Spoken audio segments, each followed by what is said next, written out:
ओम अज्ञानतिमिरन्धस्य ज्ञानाञ्जनशलाकया चक्षुरुन्मिलितं येन तस्मै श्रीगुरुवे नमः। श्रीचैतन्यमनोभीष्टं स्थापितं येन भूतले स्वयं रूप कदा मह्यं ददाति स्वपदान्तिकं।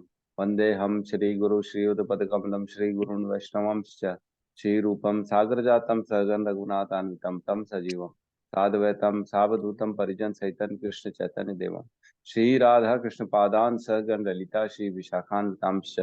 हे कृष्ण करुणा सिंधु दीन बंधु जगतपते गोपेश गोपिका कांता राधा कांत नमस्तुते। तप्त कांचन गौरांगी राधे वृंदावनेश्वरी वृषभानुसुते देवी प्रणमामि हरिप्रिये। नमः पंकजनाभाय नमः पंकजमालिने नमः पंकजनेत्राय नमस्ते पंकज आंक्रिये। वाञ्छाकल्पतरुभ्यश्च कृपा सिन्धुभ्य एव च पतितानां पावनेभ्यो वैष्णवेभ्यो नमो नमः। नमो विष्णुपादाय कृष्णपृष्ठाय भूतले श्रीमते भक्ति वेदांत स्वामी इति नामिने। नमस्ते सरस्वती देवे गौरवाणी प्रचारिणे निर्विशेष शून्यवादी पाश्चात्य देश तारिणे। जय श्री कृष्ण चैतन्य प्रभु नित्यानंद श्री अद्वैत गदाधर श्रीवासादि गौर भक्तवृंद। हरे कृष्णा कृष्णा कृष्णा हरे हरे हरे राम राम राम हरे हरे। हरे कृष्णा। हरे कृष्ण गुरु जी, धन्यवाद, प्रणाम। हरे कृष्णा प्रणाम। आज आपका म्यूट नहीं था, सब आवाजें आ रही थी हमारे, जो आपको भाभी डांट रही थी सब सुन लिया आपने। तो ठीक है, क्लास में प्रवेश करते हैं। तो कल एक छोटा सा होमवर्क दिया था कॉज एंड इफेक्ट थ्योरी का। लोगों ने बहुत लेट से डाला तो मैं तो देख नहीं पाया। 10 के बाद डाला तो 10 के बाद तो मैं मोबाइल नहीं देख पाता हूँ। तो किसी ने देखा क्या, चेक किया क्या?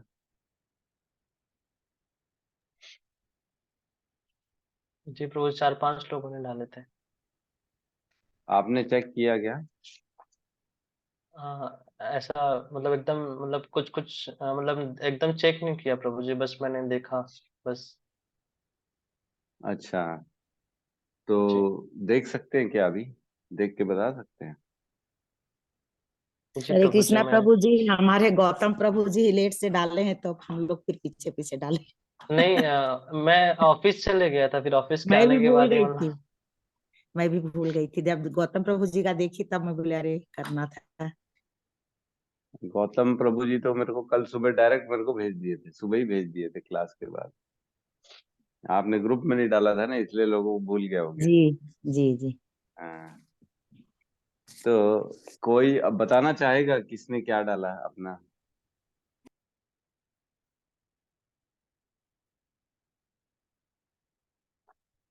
जल्दी भाई, समय नहीं है हमारे पास। फटाफट कौन बताएगा किसने कौन सा डाला? हाँ प्रभु जी, मैं बता रहा हूँ। बताइए। काजल काजल माता जी ने डाले हैं। बचपन, हम्म। इस बचपन, फिर स्कूल, फिर कॉलेज, फिर जॉब, फिर इनकम। एक मिनट प्रभु जी, मैं शेयर ही कर दी। हरे कृष्ण। नहीं नहीं, आप बोल दो ना, कोई मत दिक्कत नहीं है, आप खाली बोल दोगे तो भी हो जाएगा काम।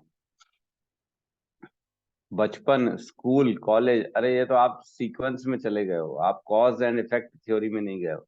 आज हम जिसकी भी बात कर रहे हैं ना, उसके पहले कारण को पता करेंगे पहले। आज जो इफेक्ट दिख रहा है ना हमको, जैसे आप बचपन बोल रहे हो, तो बचपन का कारण क्या है वो आएगा उसके पीछे। उसका कारण है, सपोज करो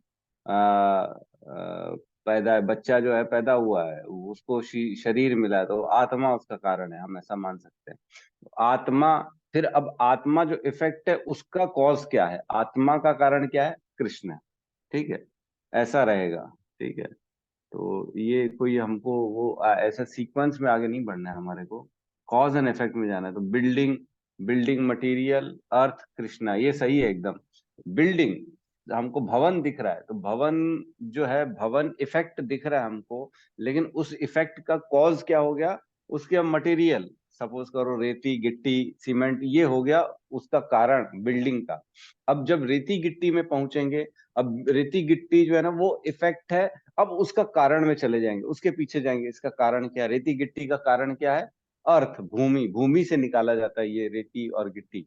फिर अब भूमि में पहुंच गए तो भूमि में जो है वो इफेक्ट दिख रहा है, भूमि हमारा अब कारण हो गया, उसका उसका भूमि कार्य हो गया, और उसका कारण क्या है? कृष्णा। कृष्णा हो गया भूमि का कारण। ठीक है, तो ये एकदम सही है, ये जो प्रभु जी ने डाला है। और भी किसी का शेयर कर रहे हैं क्या गौतम प्रभु? जी प्रभु जी, सोनिका माता आनंदाई माता जी डाले हैं, ब्रह्मा विष्णु महेश सभी देवी देवताओं सृष्टि स्थिति प्रलय की साधन की कारिणी, क्या लिखा है, कौन सी चित शक्ति की छाया स्वरूपा माया की शक्ति जो तीनों तापों की अधिष्ठात्री है, दुर्गा देवी सभी के कर्मों परम पुरुष परमात्मा श्री कृष्ण ही है। नहीं नहीं, ऐसे थोड़ी है, ये तो आप जो है ना फिलॉसफी पे आ गए कि कृष्ण ही है सब कुछ, ऐसा नहीं है। आपको जो दिख रहा है इफेक्ट, जो आज आप देख रहे हो भौतिक संसार में, उसके पीछे का कारण पता करना है, उस कारण के पीछे का कारण, फिर उसके पीछे का कारण है, ऐसे जाना है हमारे को। तो एक और माता जी, ललिता माता जी ने डाला है फ्रूट। फ्रूट सबसे पहले हम अब फ्रूट में प्रवेश करते हैं। फ्रूट का कारण क्या हो गया? उसका कारण एकदम सही लिखा माता जी ने, पेड़, है ना। अब पेड़ जो है ना वो कार्य हो जाएगा, उसके पीछे के कारण जाएंगे, तो उसके कारण है बीज, है ना। बीज से पेड़ उत्पन्न होता है, ये भी एकदम सही है। अब बीज जो है ना वो उसका कारण क्या है? बीज कैसे उत्पन्न हुआ? माता जी ने डाला है कि सॉइल, मिट्टी, मिट्टी के कारण जो है ना बीज से पेड़ उग पाया। ठीक है, अब मिट्टी का क्या कारण है? अर्थ, बिल्कुल सही है। भूमि, और भूमि का क्या कारण है? कृष्णा, एकदम सही है ललिता माता जी का। ठीक है, तो ये राहुल प्रभु भी बताना चाह रहे हैं अपना, बताइए राहुल प्रभु। हरे कृष्ण प्रभु जी। प्रभु जी, हरे मैंने तो कृष्ण। अभी के जैसे युग के कंप्यूटर और मोबाइल के बारे में मतलब डाला था कि उसको कैसे हम भगवान से जोड़ेंगे करके। तो उसका मतलब तह तक तो नहीं समझ में आया कि कहाँ से वो कहाँ से उसकी शुरुआत हुई, या अपन बोल सकते हैं कि एक इंसानी मनुष्य का एक बुद्धि है जिसने कार्य किया, और उस बुद्धि के करना है तो हम उन तक पहुंच सकते हैं, ये समझ में आया मुझे।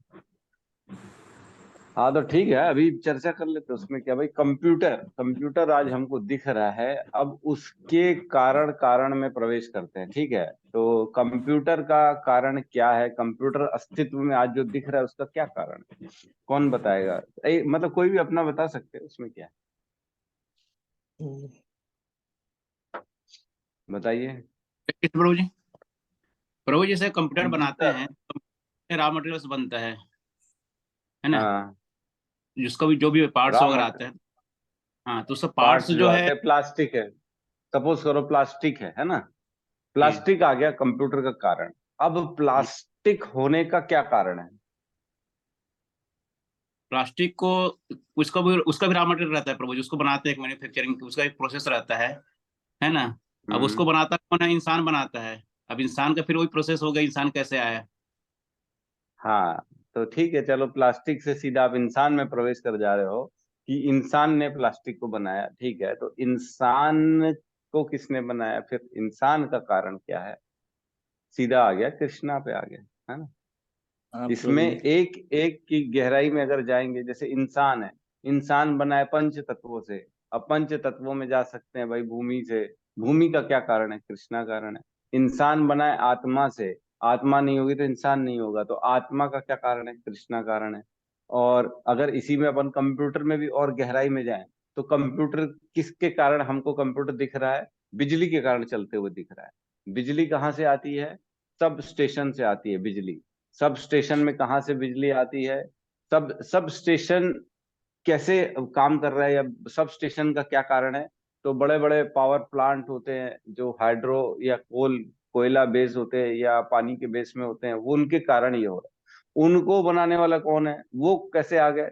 चलो ठीक है, उसको मनुष्यों ने बना दिए। मनुष्य को कौन बनाया? कृष्णा ने बना दिया। तो इस प्रकार हम किसी भी चीज की गहराई में जाएंगे तो जो है ना कॉज एंड इफेक्ट थ्योरी से हम भगवान तक पहुंच सकते हैं। सोनिका माता जी ने डाला है, टेबल और चेयर हमको दिखती है, बिल्कुल सही है। टेबल चेयर क्यों दिखती है? उसके पीछे का क्या कारण है? लकड़ी के कारण वो दिख सकती है। अब लकड़ी के का क्या कारण है? लकड़ी का कारण है ट्री, पेड़। पेड़ का क्या कारण है? बीज। बीज का क्या कारण है? जो है मट्टी। मट्टी का कारण क्या है? अर्थ, भूमि। और उसका क्या कारण है? कृष्णा। तो ये इस प्रकार बिल्कुल सही है। आप लोगों ने जो है ना मेन जो पकड़ लिया है, नब्ज को पकड़ लिया है डॉक्टर की भांति। डायग्नोसिस एकदम सही चल रहा है बीमारी का। आप सब जो है ना आगे बढ़ते जा रहे हो, अव्वल होते जा रहे हो। तो एकदम सही पर पकड़ा आपने कार्य और कारण का। अब जो है ना इसी की गहराई में हम कल प्रवेश कर रहे थे, क्षेत्र के कार्य कारण, है ना। क्षेत्र का जो हमने कल चर्चा की कि क्या होता है एक्चुअल में, ये तो हम एक बहुत शॉर्ट में अपन जो है ना डिस्कस कर लिए कि इसका कारण ये, इसका कारण ये। लेकिन ये जो होता है ना बहुत गहराई में जा रही है चीजें, बहुत गहराई में। एक एक कार्य जो हो रहा है ना उसके पीछे के कारण पे भयंकर डिस्कशन हो रहा है। जैसे हमारा जो शरीर है ना, ये सिर्फ हमारा जो क्षेत्र है, ये खाली ऐसा नहीं है भूमि गगन आगर वायु आकाश, ये तो ठीक है पंच बेसिक चीज हो गई है, पंच तत्व से बना है। लेकिन इसकी गहराई में जाएंगे तो हमारा जो क्षेत्र दिख रहा है, ये दिख रहा है अन्नमय क्षेत्र, अन्नमय कोश। जो हमको अभी बाहरी तत्व दिखता है वो है, उसका कारण क्या है? उसका आधार क्या है? प्राणमय कोश, है ना। फिर प्राणमय कोश का आधार क्या है? मनोमय कोश। और मनोमय कोश का आधार क्या है? विज्ञानमय कोश। और विज्ञानमय कोश का आधार क्या है? परमात्मा, जिसको मन आनंदमय कोश बोलते हैं। तो हम तो सीधा बॉडी में आए, बॉडी से कृष्णा पे चले गए, लेकिन ऐसा नहीं होता। तो कृष्णा तक पहुंचने के लिए परमात्मा, क्योंकि इस क्षेत्र को चलाने वाला एक्चुअल में परमात्मा है ना, जो कि कृष्णा ही है। लेकिन परमात्मा इज द राइट वर्ड, जो हमारे हृदय में बैठते हैं ना।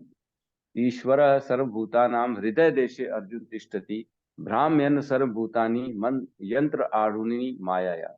माया के द्वारा इस जो शरीर का यंत्र है, इसमें भ्रम करे जा रहे, भ्रमण में है और भ्रम में भ्रमण कर रहे हैं। कौन करा रहे? ईश्वर सर्वभूतानां हृदय देशे अर्जुन तिष्ठति। हृदय देश में जो रहने वाले ईश्वर है वो परमात्मा है ना, जो क्षीरोदक्षाई विष्णु है। तो वो हमारे शरीर के अंदर परमात्मा सबसे अंदर एकदम हृदय देशे अर्जुन, हृदय के देश में रहते हैं। तो कई लोग बोलते हैं अरे प्रभु जी, हमारा जो हृदय है ना, वो तो थोड़ा फिर भी बड़ा है। तो क्या चींटी के हृदय में भी भगवान रहते हैं? है ना।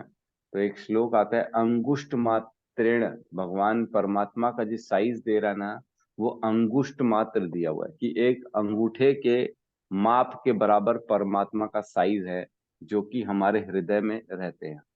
और हम जानते हैं हमारी आत्मा का क्या साइज है? बाल अग्र शत भागस्य शतदा कल्पितस्य च। श्वेताश्वर उपनिषद में बताया गया कि बाल के अग्र भाग का 10,000वां हिस्सा होता है आत्मा, है ना। और एक अंगुष्ठ मात्रेण परमात्मा, एक अंगूठे के मात्रा के बराबर है परमात्मा। तो परमात्मा की तो साइज फिर भी बड़ी दिख रही है। तो क्या चींटी के देश में भी, चींटी के भी हृदय में अंगुष्ठ मात्रेण आएगा क्या? तो नहीं नहीं, इसमें जो है ना तैत्तरीय उपनिषद में वर्णन है कि जो अनुपात होता है ना, जैसे हृदय हमारा जो है ना, मनुष्य के हृदय में मनुष्य के अंगूठे के साइज के बराबर रहेंगे, है ना। उसी प्रकार चींटी के हृदय में चींटी के अंगूठे के साइज के बराबर रहेंगे, है ना। अनुपात में रहते हैं, अनुपात मीन्स उसी प्रोपोर्शनेट में रहते हैं परमात्मा। क्योंकि परमात्मा वो तो छोटे बड़े हो सकते, कोई बड़ी बात नहीं। हम जानते हैं इवन बैक्टीरिया इन्फेक्शन के साथ भी परमात्मा रहते हैं। हर हर क्षेत्र में, हर क्षेत्रज्ञ के साथ क्षेत्रज्ञ टू रहता ही है ना। तो अन्नमय कोश में हम थोड़ी सी अब चर्चा करते हैं। कल जो है ना चर्चाएं हो रही थी,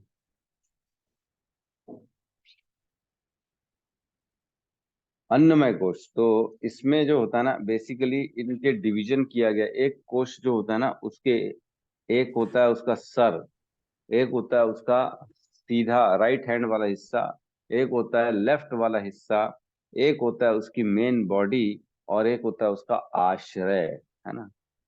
ठीक है, आश्रय, जैसे इस अन्नमय कोश का आश्रय क्या है? पैर, है ना। पैर के भरोसे ही तो ये चल रहा है ना, पैर के भरोसे ही तो ये चलता है, काम करता है। इसको पैर नहीं होंगे तो कैसे काम करेगा? नहीं चल पाएगा। इसका आश्रय नहीं होगा, किस पे ये स्थित होगा, है ना, उसको कहते हैं आश्रय। तो हमारा जो अन्नमय कोश है, इसका जो सर है वो सर ही है, राइट हैंड हिस्सा ही है, लेफ्ट हैंड हिस्सा ही है, मेन बॉडी ही है। और इसका जो आश्रय है वो इसका पैर है ना। धड़ को बोलते हैं मेन बॉडी, तो धड़ इसका पेट और मेन बॉडी है, हमारा चेस्ट है। राइट हिस्सा जो है ना, राइट हिस्सा है, लेफ्ट हिस्सा है, क्योंकि अन्नमय कोश के आधार पे ही सबको डिवाइड किया गया। तो एक्चुअल में देखो, एक चीज समझने की, अन्नमय कोश जो है ना, वो हमको दिखता है बॉडी। तो क्या हमारा अन्नमय कोश जो है वही हमारी बॉडी की संरचना को बताता है? जो आज हम दिखते हैं, जो भी हमारा स्वरूप दिखता है, ये अन्नमय कोश जो है ना, ये कहाँ से इस स्वरूप को लाता है? तो जैसे हम देखते हैं कि टेलर जो होता है वो हमारे कपड़े सिलता है हमारे इस बॉडी के आकार के अनुसार।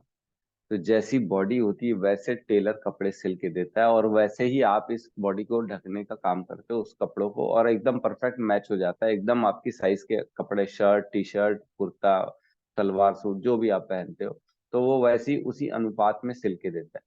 तो सेम ऐसे ही होता है, ये अन्नमय कोश भी जो होता है ना, ये प्राणमय कोश के साइज का होता है, और एग्जैक्ट प्राणमय कोश के ऊपर इसको ढका, उसके आश्रय में रहता है ना। तो जैसा प्राणमय कोश होगा वैसा अन्नमय कोश होगा, है ना। ऐसा नहीं है, प्राणमय कोश जबकि वायु और आकाश से बना है। किससे किससे बना है? वायु और आकाश से प्राणमय कोश बना है। और हमारा अन्नमय कोश से किससे बना है, बताइए। हरे कृष्णा प्रभु जी। पृथ्वी, अग्नि और जल। पृथ्वी, अग्नि और जल। देखो, स्थूल तत्व जो है ना, वो अन्नमय कोश में, जो दिखने वाले तत्व है वो जो है अन्नमय कोश में है, और जो ना दिखने वाले तत्व है वो प्राणमय कोश में। हवा भी नहीं दिखती, आकाश भी नहीं दिखता। लेकिन हवा और आकाश के बिना अन्नमय कोश काम ही नहीं करेगा। प्राण अगर निकल जाए, सांसें निकल जाए, अगर आपके बॉडी की हवा पानी बंद कर दी जाए, तो क्या चल पाएगी बॉडी? तत्क्षण, उसी तत्क्षण 2-5 मिनट में खत्म है खेल, कहानी खत्म, है ना। बोलते ऑक्सीजन नहीं पहुंचा दिमाग में, तो जो है ना, बंदा जो है भूल गया, याददाश्त चली गई, है ना। और क्या क्या इफेक्ट आ जाते हैं, नहीं थोड़ी देर के लिए ऑक्सीजन नहीं पहुंचता है बॉडी में, तो वो अंग काम करना बंद कर देते हैं, ब्रेन डेड हो जाता है, किसी को मिर्गी का दौरा आ जाता है, किसी को पैरालिसिस हो जाता है। तो थोड़ी देर के लिए भी अगर हवा बंद कर दी जाए ना, तो स्थिति है बाहर हो जाएगी कंट्रोल की। अन्नमय कोश कुछ भी नहीं कर सकता बिना प्राण के। तो कई बार हमने सुना है, जो योगी लोग हैं, हमने 8वें अध्याय में, 8वें नहीं सॉरी 6वें अध्याय में पढ़ा था कि योगी लोग अपने प्राणों को ऊपर ऊपर ऊपर करके ब्रह्मरंध्र में लाते हैं प्राणों को, और फिर ब्रह्मरंध्र से उनके प्राण निकलते हैं। तो जो प्राणमय कोश है ना, इसका भी डिवीजन है अलग अलग। प्राणमय कोश का मैं बता रहा हूँ, आपका बेसिक जो होती है ना, हेड, उसका सर होता है, वो होती है प्राण वायु। और जो राइट साइड में जो वायु काम करती है हमारे अन्नमय कोश के, हम एक समझ लेते हैं कि अन्नमय कोश का जो राइट पार्ट है ना, उसके अंदर का जो प्राणमय कोश है उसको व्यान बोलते हैं, है ना। और लेफ्ट साइड को बोलते हैं अपान, है ना। और धड़, मेन बॉडी को बोलते हैं उसमें, एक सेकंड मैंने कहीं नोट किया है।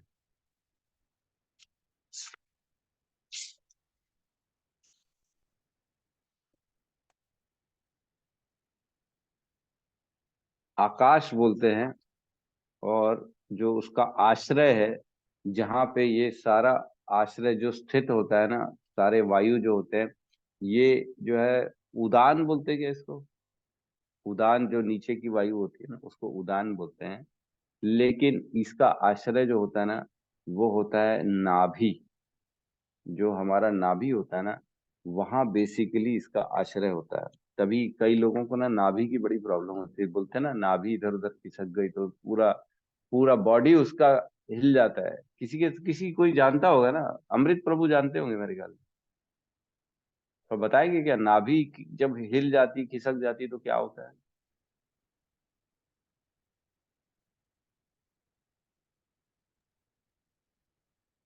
तो मुझे पढ़ा था बहुत दिन पहले, मैं भूल गया। अच्छा, भूल गए। तो हमारी सोनाली माता जी है, वो बता सकती है कलानी मेरे माता ख्याल जी को से। पता है। नहीं है प्रभु जी, वो अच्छा, वो भी नहीं है। मायापुर गई ना कल। तो अच्छा, मायापुर चले गए, हरि बोल, क्या बात है।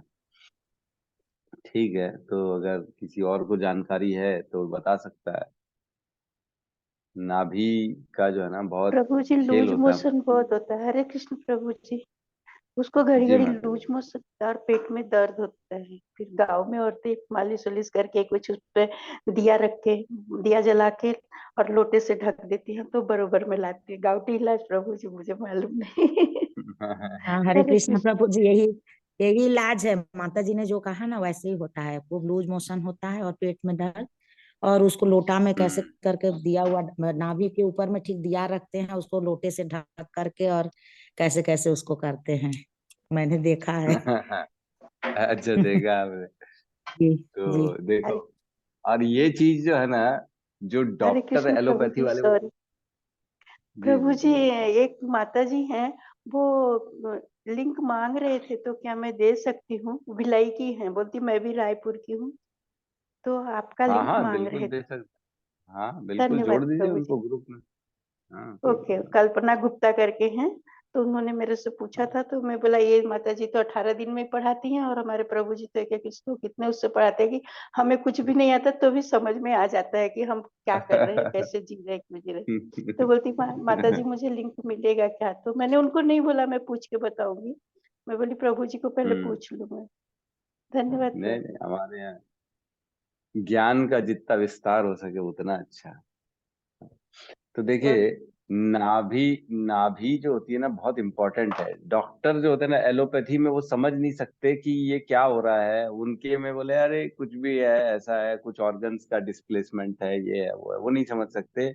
लेकिन नाभि जैसे बैलेंस नहीं होता, हम देखते हैं लट्टू लट्टू घूमता है, तो एक पॉइंट में बैलेंस करता है लट्टू, चलता रहता है चलता रहता है।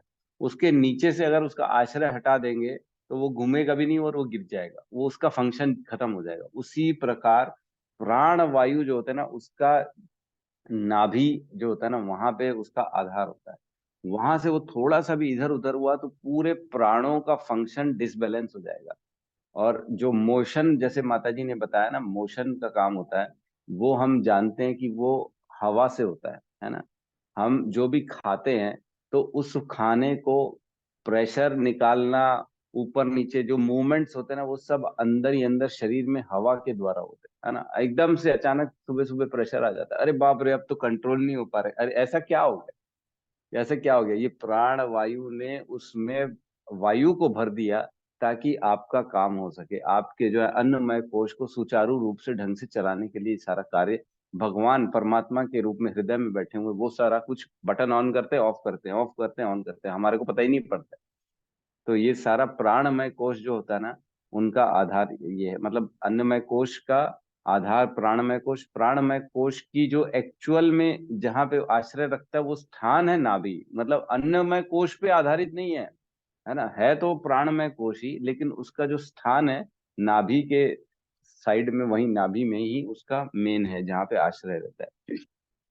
तो प्राणमय कोश के आश्रय जो होता है ना, और अंदर, उसके अंदर आता है मनोमय कोश, जो कि बनता है मन, बुद्धि और अहंकार से।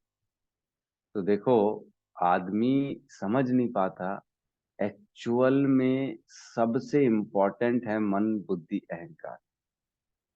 जैसा आपका मन होगा ना, वैसा ही आपकी शरीर की संरचना होती है। वैसे ही आपकी जो ये बोलने का आवाज होता है ना, जो वोकल कॉर्ड, या किसी के बोलते हैं आवाज बड़ी सुरीली है, किसी की बड़ी मोटी है, कैसे ये उनके मन बुद्धि अहंकार पे डिपेंड करता है। हमकार दिखना, हम कैसे बॉडी है हमारी, ये सारा कुछ आपके संस्कार जो आपने अर्जित किए हैं पिछले जन्मों में, जिसको जिसको मतलब हम एक्चुअल में ना, देखो क्या होता है, एक मोटा मोटा समझ सकते हैं, 3 गुण होते हैं, है ना, सतोगुण रजोगुण तमोगुण। ये 3 गुण और इंसान की जितने कार्य कर्म जितने किए, इच्छाएं उसकी, ये सब का कॉम्बिनेशन होता है ना, बहुत जबरदस्त कॉम्बिनेशन होता है, इतना ज्यादा कॉम्बिनेशन होता है। जैसे देखो, हम जानते हैं शरीर कैसे बनता है, एक मन बुद्धि अहंकार, फिर उसके बाद जो होता है ना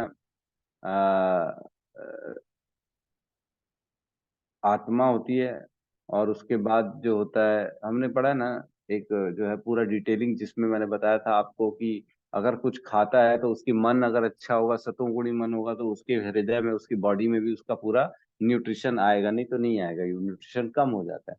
तो इस प्रकार सपोज करो उसका मन पे लेते हैं, मन के भी उसके भाग आएंगे, सतोगुणी मन है, रजोगुणी मन है, तमोगुणी मन है। बुद्धि है सतोगुणी रजोगुणी तमोगुणी, अहंकार है सतोगुणी रजोगुणी तमोगुणी।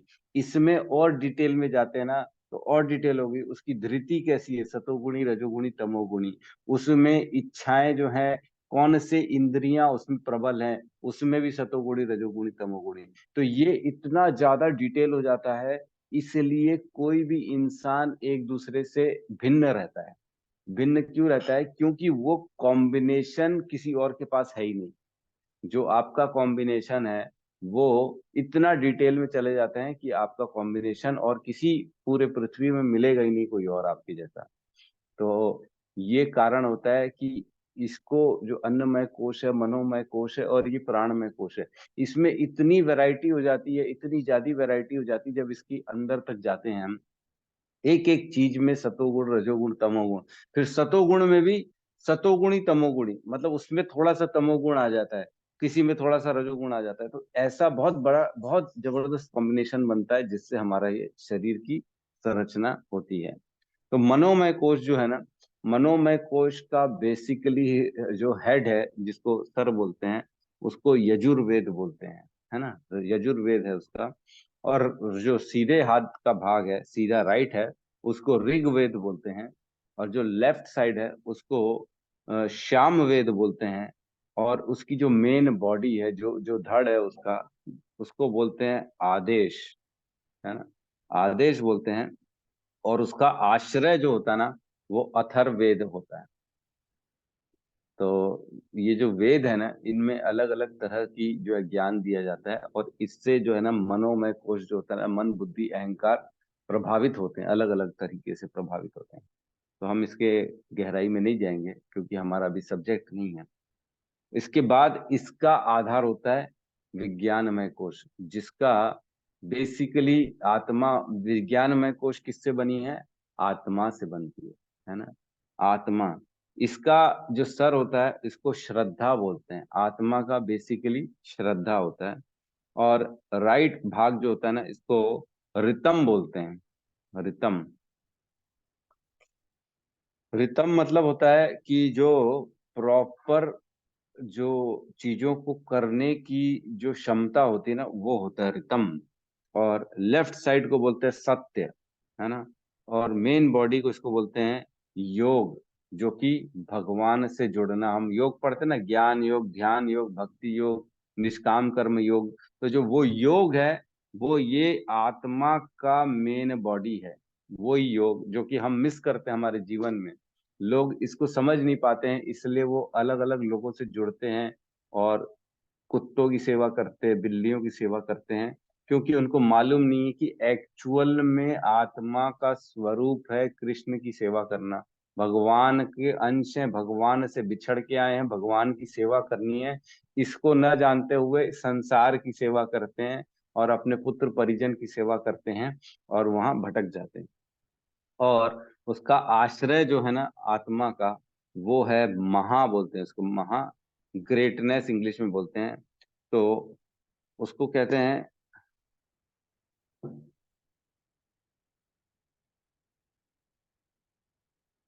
इसमें जो महा होता है ना, इसका मतलब ये होता है कि इतनी उसमें शक्ति, वो शक्ति होती है, शक्ति का संचार होता है उस महा में, कि जो भगवान से जुड़ने में, योग में जो भी बाधाएं होती है ना, उसको हटाने की शक्ति को महा बोला जाता है।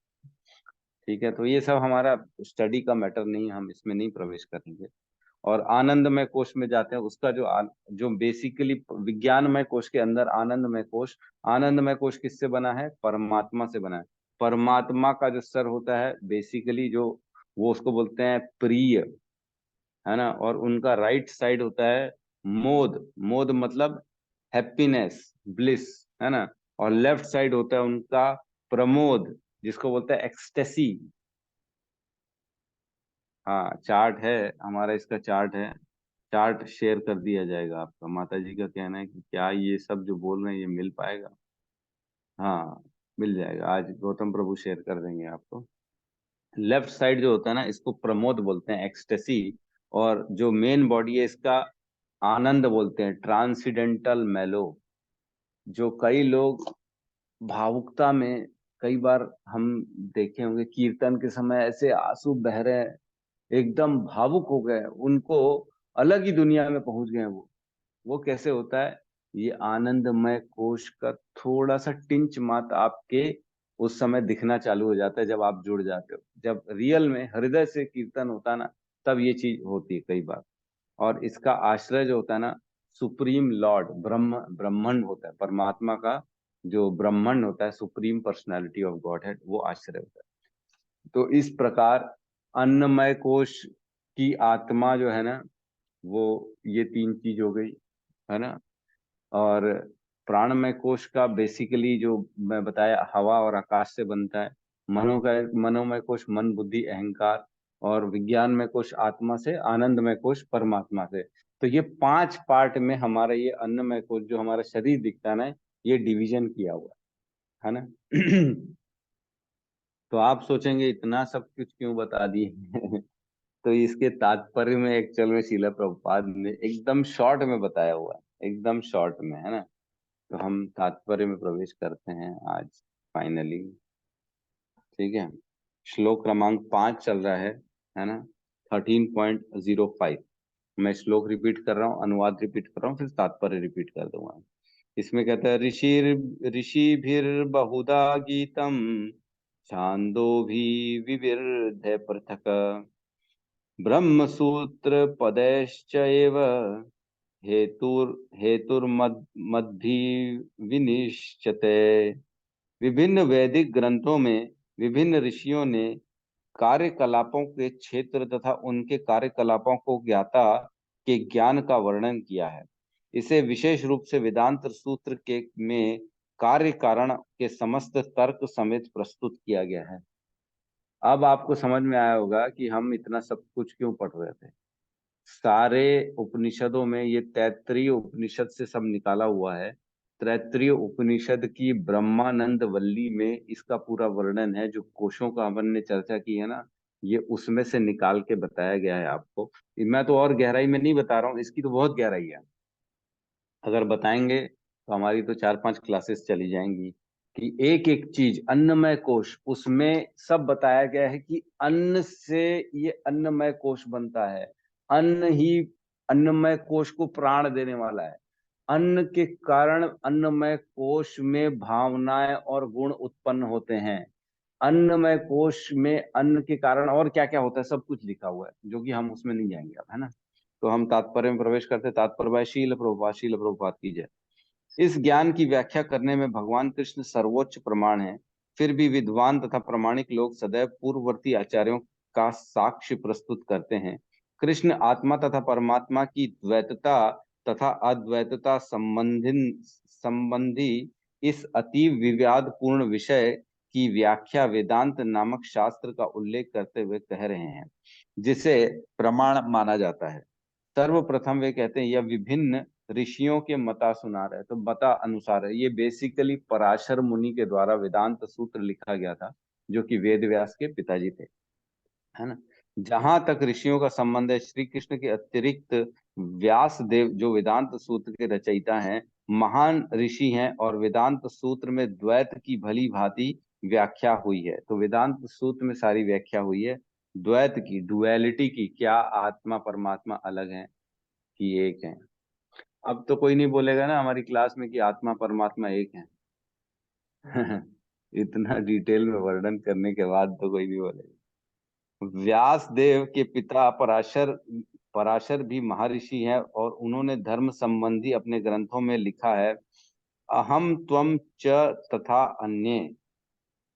तो ये विष्णु पुराण का श्लोक है 2.13.69, जो ये है ना अहम त्वाम च तथा अन्ये। इसको मैं पूरा पढ़ के सुनाता हूँ, एक सेकंड।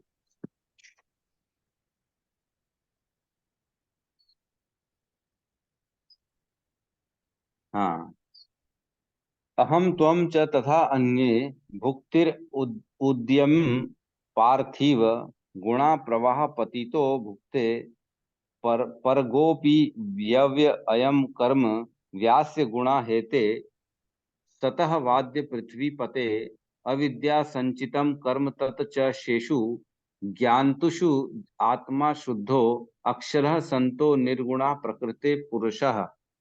तो इसका अनुवाद जो है, तुम, मैं तथा अन्य सारे जीव अर्थात हम सभी दिव्य हैं, भले ही हमारे शरीर भौतिक हों। है ना, थोड़ा सा अच्छे से समझिएगा।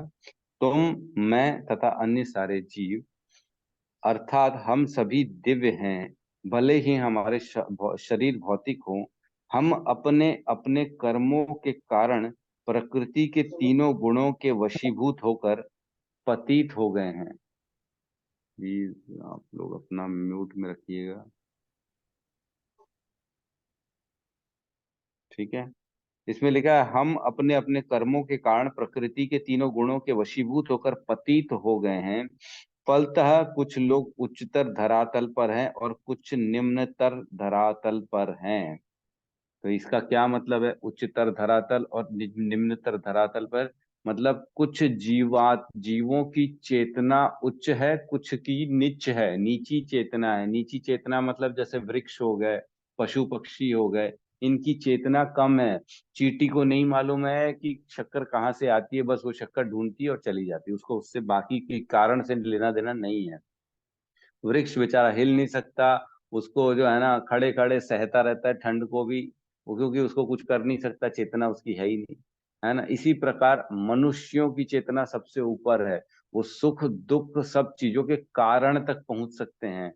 वैसे ही देवताओं की चेतना भी ऊंची रहती है, लेकिन देवताओं के अंदर भक्ति का गुण नहीं आ सकता, क्योंकि वो भी भोग योनि हो जाती है ना। वो उन्होंने जो कर्म किया है मनुष्य योनि में, सिर्फ उसको भोगना है। अब देवताओं की योनि में अब नए कर्म बनना बड़ा मुश्किल है, लेकिन बनते हैं, बड़े मुश्किल से बनते हैं उस लोक में, वहां पे। इसलिए चेतना उच्चतर और निम्नतर स्तर पर आ जाती है पिछले किए गए कर्मों के आधार पे। जो हम आज अपना जीवन जी रहे हैं, इसका आधार है हमारे पिछले विगत जन्मों के कर्म। जैसा हमने कर्म किया वैसा ये हमको जीवन मिला, और इस जीवन में जो कर्म करेंगे, जो कर्म हम बनाएंगे, वो हमारे अगले जीवन का निर्माण करेंगे। आने वाली जो नेक्स्ट योनि होगी उसका निर्माण हम इस जीवन में करते हैं हमारे कर्मों के द्वारा, ठीक है। फलतः कुछ लोग उच्चतर और कुछ कुछ धरातल पर हैं और कुछ निम्नतर धरातल पर हैं। ये उच्चतर तथा निम्नतर धरातल अज्ञान के कारण है और अनंत जीवों के रूप में प्रकट हो रहे हैं। अज्ञान था इसलिए दारू पीते रहा, मालूम ही नहीं था। अब दारू पीते पीते जीवन खत्म हो गया, अगली जोनी क्या मिलेगी, किसी कीड़े मकोड़े की मिलेगी। अज्ञान के कारण उसकी चेतना नीचे चली गई, है ना। किंतु परमात्मा जो अच्युत हैं, तीनों गुणों से अदूषित हैं और दिव्य हैं। तो इनमें हर योनि में सोचो परमात्मा आपके साथ खड़े हैं हर समय। इतना समय हो गया है कि परमात्मा हर योनि में आत्मा के साथ खड़े हैं। आत्मा बस विमुख हो गई है परमात्मा से, परमात्मा अपनी जगह खड़े हुए हैं। तो इसका उपमा दी जाती है एक पेड़ में दो चिड़िया की। एक चिड़िया जो है वो अपना काम कर रही है, खा रही है, पी रही है, एक टहनी से दूसरी टहनी में जा रही है, एक पत्ते से दूसरे पत्ते में जा रही है, और दूसरी चिड़िया चुपचाप उसको देख रही है कि ये क्या कर रही है। तो जो देख रही है वो परमात्मा है, और जो चिड़िया अलग अलग जो है ना शाखाओं में जा रही है, पत्तों में जा रही है, फूल चुन रही है, वो जीव आत्मा है। वो अलग अलग योनियों में जा रहा है और वहां किसी में मजे कर रहा है, किसी में तकलीफ हो रहा है, कोई अलग रंग का है, कोई यार ऐसा है वैसा है। ये अलग अलग टहनियों में जाना कहा गया है कि अलग अलग टहनी में अलग अलग जगह जाके भोग भोग रही है वो चिड़िया। तो दोनों की उपमा ऐसे दी गई है। तो सोचो परमात्मा कितने समय से हमारे साथ हमारे हृदय में रहते हैं, वेट कर रहे हैं कि ये मेरी तरफ कब मुख करेगा और मैं इसको कब अपने धाम लेके जाऊंगा, है ना। तो जब गोप कुमार गए थे गोलोक वृंदावन भगवान के पास आध्यात्मिक जगत में, तो भगवान दौड़ पड़े थे उनको हृदय से लगाने के लिए कि तुम आ गए, इतना समय लगा दिया आने में।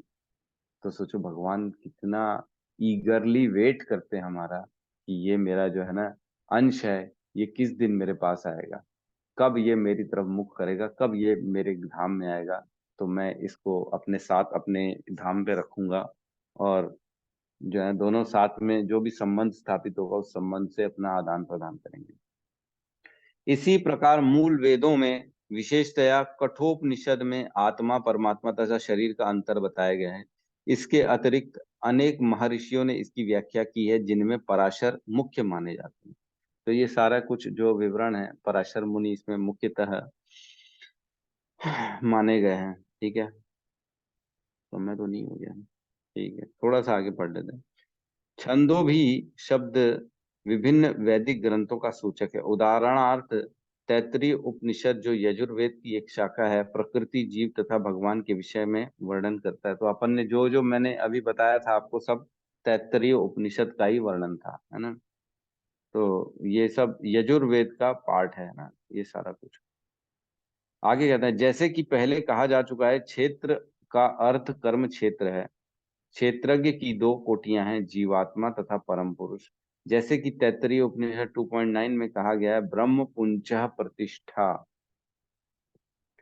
तो ब्रह्म पुंचः प्रतिष्ठा का मतलब है जिस प्रकार अन्नमय कोश का आधार है प्राणमय कोश, प्राणमय कोश का आधार है मनोमय कोश, मनोमय कोश का आधार है विज्ञानमय कोश, विज्ञानमय कोश का आधार है आनंदमय कोश। और मैंने आपको बताया आनंदमय कोश का आधार होता है ब्रह्मन। अभी बताया था ना मैंने, सबका आधार निकाल निकाल के बताया कि फाइनली आनंदमय कोश कहाँ पे स्थिर होता है, किस पे आश्रय लेता है, ब्रह्मण में। तो वही ब्रह्म है यहाँ पे, ब्रह्म पुंछ प्रतिष्ठा, मतलब इन सब का कुल मिला के हर चीज का आश्रय ब्रह्म हो जाता है वो। ठीक है, तो इतना हमने जो पढ़ा उसका सिर्फ एक यही लाइन है, ब्रह्म पुंछ प्रतिष्ठा। भगवान की शक्ति का प्राकट्य अन्नमय रूप में होता है, जिसका अर्थ है अस्तित्व के लिए भोजन, अन्न पर निर्भरता। यह ब्रह्म की भौतिकवादी अनुभूति है। तो ब्रह्म की अनुभूति अन्नमय कोश से की जा सकती है। जिसका भी हम शरीर देखें तो हम ये मान सकते हैं कि ये कहाँ से आया है, ब्रह्म से आया है। ब्रह्म मतलब अन्न, पृथ्वी से अन्न हुआ तो वो भी पृथ्वी का पार्ट हुआ। पृथ्वी भी भगवान की बहिरंगा शक्ति है जो कि ब्रह्मण कहलाती है, प्रकृति। तो उसी प्रकार हर इंसान ब्रह्म का पार्ट है, ब्रह्मण है, जिसमें हम ये समझ सकते हैं कि ब्रह्म से इसको सारी चीजें मिली हैं, शक्तियां मिली हैं। ठीक है, यह ब्रह्म की भौतिकवादी अनुभूति है। अन्न से परम सत्य की अनुभूति करने के पश्चात फिर प्राणमय रूप में मनुष्य सजीव लक्षणों या जीवन रूपों में परम सत्य की अनुभूति करता है। प्राणमय रूप, प्राणमय कोश के लक्षण क्या है? वो सांस ले रहा है, हवा चल रही है उसके शरीर में, ये उसके लक्षण है। क्योंकि बना ही हवा और आकाश से, हवा आना जाना करेगी 9 द्वारों से, तब तो ये लक्षण दिखेंगे कि इसके अंदर प्राण है। ठीक है, और मनोमय और ज्ञानमय एक्चुअल में एक ही होता है, दोनों को एक ही बोला जाता है, मनोमय भी बोला जाता है, ज्ञान में भी बोला जाता है। तो आगे लिखें, ज्ञानमय रूप में यह अनुभूति सजीव लक्षणों से आगे बढ़कर चिंतन, अनुभव तथा आकांक्षा तक पहुंचती है। तो मनोमय कोश के लक्षण क्या हैं? जो सोचता है, चिंतन करता है, आकांक्षाएं, इच्छा करता है और अनुभव करता है, ये 3 चीजें लक्षण हैं मनोमय कोश की। सोचना, इच्छा करना, एक्सपीरियंस के बेस पे इच्छा करना, तो ये मनोमय कोश के लक्षण हैं।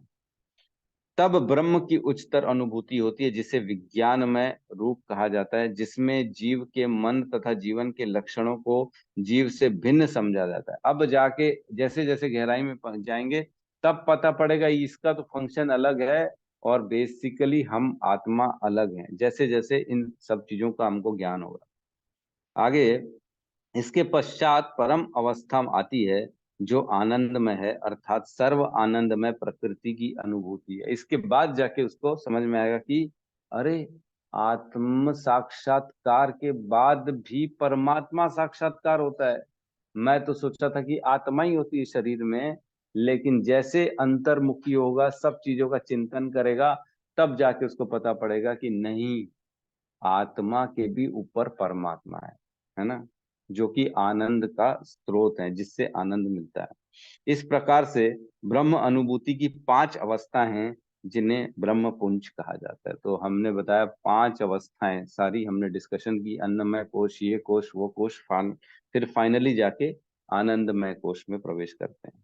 इनमें से प्रथम 3 अन्नमय, प्राणमय तथा ज्ञानमय अवस्थाएं जीवों के कार्यकलापों के क्षेत्रों से संबंधित होती हैं। तो जो हम रोजमर्रा के काम करते हैं, ये बेसिकली ये तीनों से होता है। हमारे जितने भी कार्य होते हैं ना, जो क्षेत्र, कार्य क्षेत्र जो है वो इन तीनों से होता है। पहले सोचते हैं दिमाग में, मन में, उसके बाद उसको प्राणों और अन्नमय कोश से उस पर क्रिया की जाती है। ठीक है, आगे कहते हैं परमेश्वर इन कार्यकलापों के क्षेत्रों से परे हैं और आनंदमय हैं। वेदांत सूत्र भी परमेश्वर को आनंदमय अभ्यासात कहकर पुकारता है। भगवान स्वभाव से आनंदमय हैं। अपने दिव्य आनंद को भोगने के लिए वे विज्ञानमय, प्राणमय, ज्ञानमय तथा अन्नमय रूपों में विस्तार करते हैं। तो भगवान की चेतना का विस्तार होता है इन सब कोशों में, तब जाके ये सारे कोश क्रियाशील होते हैं, है ना। अगर परमात्मा को अपन इन सब से हटा दें तो क्या ये सब काम कर पाएंगे? कोश नहीं कर पाएंगे। नहीं, परमात्मा है इसलिए आत्मा है, क्योंकि परमात्मा का ही अंश है आत्मा। आत्मा है इसलिए चेतना है, चेतना है इसलिए प्राणमय कोश में जो है प्राण चल रहे हैं, है ना। मनोमय कोश में चिंतन चल रहा है, काम कर पा रहा है मन, हमारा बुद्धि काम कर पा रहा है, और ये दोनों काम कर पा रहे, इसलिए अन्नमय कोश भी हमारा काम कर पा रहा है। तो अगर इन सब में से सिर्फ परमात्मा को निकाल दिया जाए तो सब का सब सुप्त अवस्था में हो जाएगा, डेड डेड हो जाएगा, सारा खत्म, एवरीथिंग विल बी जीरो। ठीक है, तो वह पूर्ण क्षेत्र के ज्ञाता क्षेत्रज्ञ रूप में परमेश्वर की और उसके अधीन ज्ञाता के रूप में जीव की तथा कार्यकलापों के क्षेत्र की प्रकृति का यह वास्तविक ज्ञान है। वेदांत सूत्र या ब्रह्म सूत्र में इन सत्य की गवेषणा करनी होगी। यहाँ इसका उल्लेख हुआ है कि ब्रह्म सूत्र में नीति वचन कार्य कारण के अनुसार सुंदर रूप में व्यवस्थित है। तो ये कुछ सूत्रों का है इसमें वर्णन। प्रथम सूत्र, ये सब अपन फिर इसमें जाएंगे तो मुश्किल हो जाएगी गहराई में, जबकि मेरे पास है सब। मेरे पास उपनिषद भी है, सारी चर्चाएं कर सकते हैं, मैंने तो सब पढ़ लिया है, लेकिन मैं पढ़ाऊंगा तो मुश्किल हो जाएगी। समझ में आधा आएगा, आधा नहीं आएगा, और आधा समझ में भी आएगा तो फिर कोई मतलब नहीं है, क्योंकि भगवत गीता का पाठ नहीं है। उपनिषदों में अन्य क्षेत्र, ये सारे क्षेत्रों का आधार है। तो कुल मिला के हमको ये समझना है कि हमारी बॉडी जो है, शरीर के 5 कोश होते हैं। पहला कौन सा होता है? जल्दी जल्दी कौन बताएगा? अन्नमय कोश। अन्नमय कोश सबसे बाहरी जो होता है, और ये किससे बनता है? प्रभु जी ये ना क्या बोलते हैं, पृथ्वी अग्नि जल से बनता है। पृथ्वी अग्नि जल से अन्नमय कोश बनता है, और उसका आधार रहता है प्राणमय प्राणमय कोश। प्राणमय कोश। और प्राणमय कोश किससे बनता है? वायु और आकाश। वायु और आकाश से बनता है। और उसका आधार क्या रहता है? तीसरा कोश जो उसके अंदर रहता है वो मनोमय कोश। मनोमय कोश। और मनोमय कोश किससे बनता है?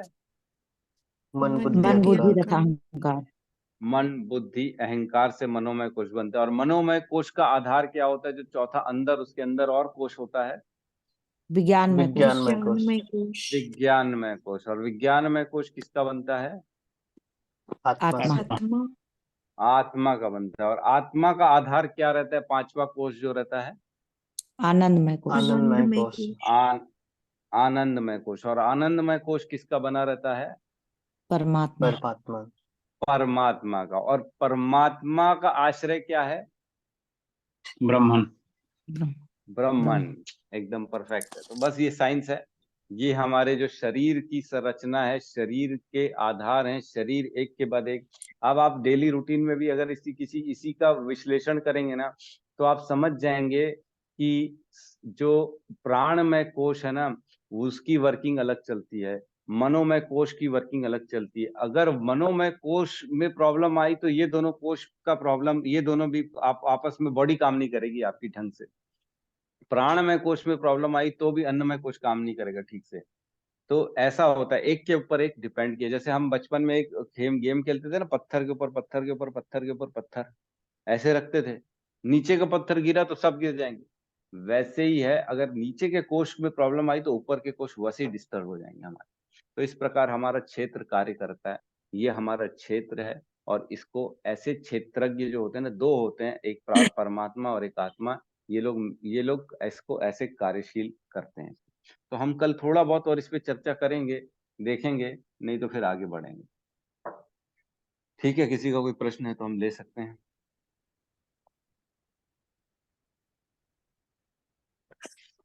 ये जो है हम शेयर कर देंगे अभी गौतम प्रभु आप लोगों को ग्रुप में, जो एक चार्ट हमने आपको चर्चा की है ना, वो ठीक है। बहुत बहुत प्रभु जी धन्यवाद। हरे कृष्णा। जी प्रभु जी।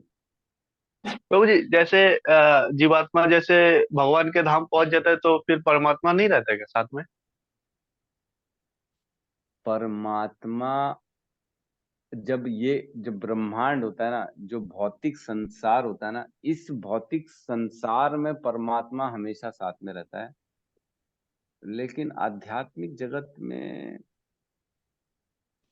मतलब सपोज करो मुक्ति हो गई, गोलोक वृंदावन धाम चले गए, कृष्ण के पास ही चले गए, तब भी आत्मा और परमात्मा साथ में रहते हैं? तो मेरे को ऐसा लगता है नहीं रहते होंगे।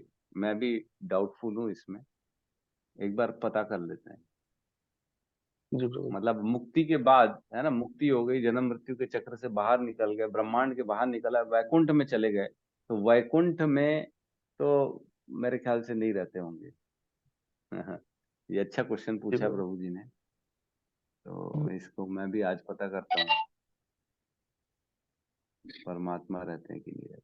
ठीक है, चलो कल इस पे हम चर्चा करेंगे। ठीक है, तो सब जी लोग प्रभु। मिलके हरे कृष्ण महामंत्र का जाप कर लेते हैं। हरे कृष्णा हरे कृष्णा हरे कृष्णा कृष्णा कृष्णा कृष्ण कृष्णा कृष्ण हरे हरे हरे हरे हरे हरे हरे राम हरे हरे राम राम हरे राम राम राम हरे राम हरे। हरे हरे। सभी भक्त वृंद की बंद जय। की जय जय। भवानी।